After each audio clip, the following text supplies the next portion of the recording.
दीवाना को।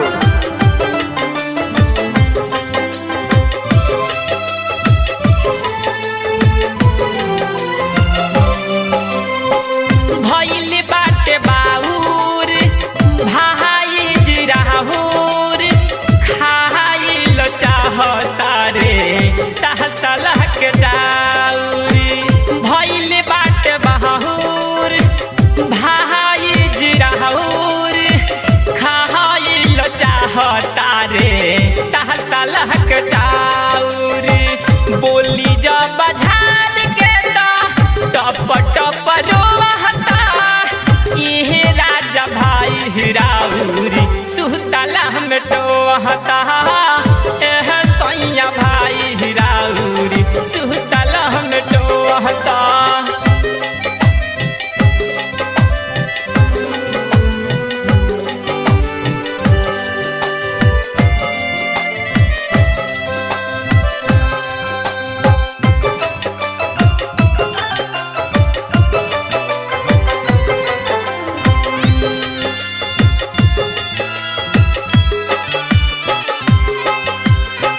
रहुआ चहली गईनी पारा देह से कमाए आहा पत के छोड़ गईनी हमारा कपार। रहुआ चहली गईनी पारा देह से कमाए आहा पत के छोड़ गईनी हमारा कपार। धरे कबहरे कहरे बड़ी हरे धरे कबहरे कहरे बड़ी हरे माने नहीं बात हमार कह देता है यार। अखिया बड़ा बड़ा कोई के सतावता यह राजा भाई हिराउरी सुतला में टोहता। एह सैया भाई हिराउरी सुतला में टोहता।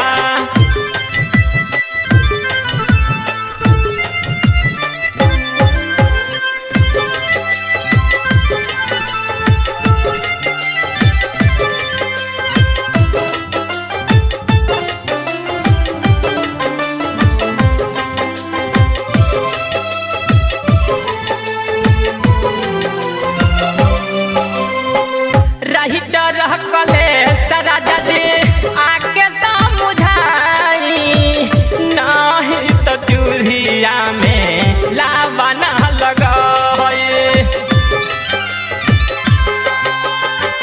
रही रह कले सरा जदे आके समझाई नहीं तो चूल्हिया में लावा ना लगाई।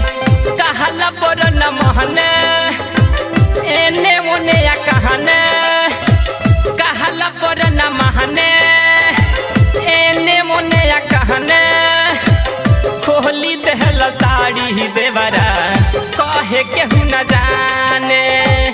अमीन राज लूटी खजाना हफाता एह राजा भाई हिराउरी सुतला में टोहता।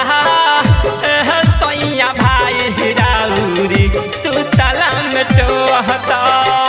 भइल बाटे बाउर भाई जिराहुर खाइल चाहता रे तहसलह के चाउरी।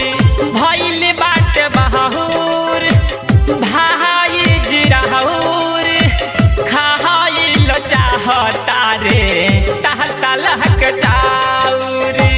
बोली जब झाड़ के टप टप रोहता इहे राजा भाई हिराउरी सुतला में टोहता।